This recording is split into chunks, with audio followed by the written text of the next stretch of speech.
The I-85 bridge collapse forced Atlanta drivers to rethink their commutes. MARTA saw more riders during the 6 weeks of reconstruction, but the numbers fell once the highway reopened in May. Experts say this points to larger issues with MARTA and public transit in Atlanta as a whole. Now, at this point, the Department of Defense has not updated its policy, and the White House has not issued any statements as to how this may be carried out. In downtown Atlanta, Ashley Graham, Channel 2 Action News. The commercial lanes will be funded by a gas sales tax and not restricted to commercial drivers. Critics have called this into question, but the Georgia Department of Transportation says that this will benefit all drivers, both on and off the highways.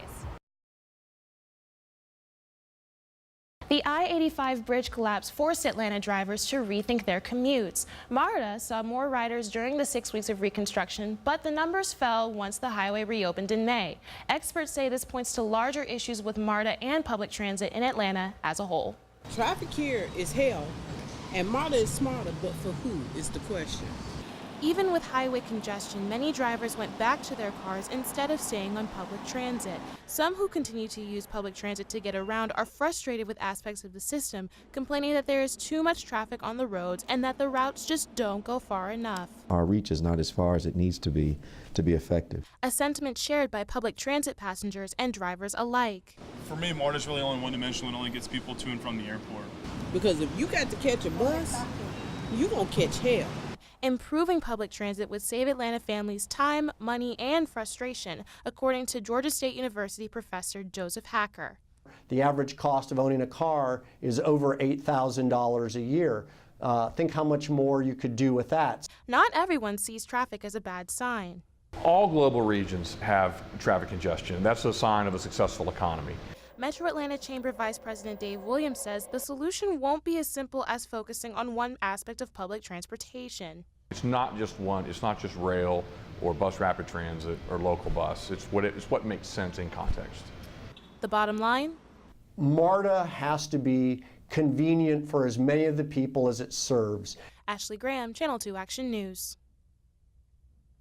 A tweet is not a policy change. Shock and confusion after the president sent 3 tweets saying transgender people will not be allowed to serve, quote, in any capacity in the U.S. military. The tweets cited medical costs and disruption as factors that would weaken the military. LGBT activists say this opens the door for further discrimination and targeted harassment against transgender people. The trans people in the community and the military are serving our country every day. They have the same rights as all Americans. They should be judged on their qualifications, nothing more, nothing less. Changing the policy would affect at least 8,000 transgender individuals who are serving openly in the military. A 2016 study by the Rand Corporation found that healthcare costs for transgender service members could be up to $8.4 million a year. The study, commissioned by the Department of Defense, determined that there would be little impact to service readiness for these individuals. They don't suddenly forget what it is to do the job. Monica Helms served in the U.S. Navy for 8 years and founded the Transgender American Veterans Association in 2003. She says during her time in the military, her peers accepted her for who she was and still do to this day. We all did all the same work, and so they treat me as anybody else. Going forward, Helms says transgender service members should seek support from their communities and continue to persevere. Keep up hope. Keep hope, because Trump isn't going to be president forever. You will get back in the military if you want to.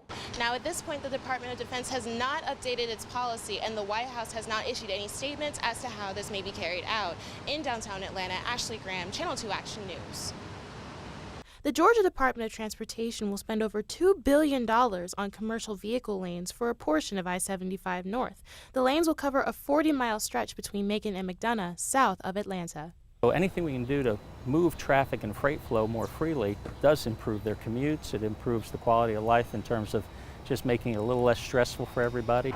The commercial lanes will be funded by a gas sales tax and not restricted to commercial drivers. Critics have called this into question, but the Georgia Department of Transportation says that this will benefit all drivers, both on and off the highways.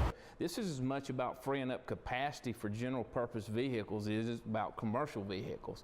Georgia Motor Trucking Association President Ed Kroll says the added lanes will decrease congestion on the highway and open up new opportunities for inland ports. If the lanes don't do enough to cut down on traffic, Kroll says there is a solution. If it doesn't work out the way the DOT thinks it's going to work out and it's not to everyone's benefit, These roads can be changed to some other use just by changing the signage. Drivers that we spoke to liked the plans for the new lanes. It's something that I've often thought when I was driving the interstates, man, I wish these trucks had their own lane. I think it'll be an easier flow because you don't have to worry about trucks in the middle lane slowing down, other cars and stuff. Critics at the Public Interest Research Group called the project a boondoggle, saying that the plan undermines rail efforts to get freight and trucks off the road. This is a great example of why the Georgia Department of Transportation needs a better process for selecting projects for funding. Cambridge Systematic says the lanes will reduce congestion by 40% once they're built. And this is one of those roads that will pay for itself. The drivers we asked said that any strategy is a step in the right direction. Anything can help. It can't get any worse than what it is already. The state is set to build the lanes by 2030. Ashley Graham, Channel 2 Action News.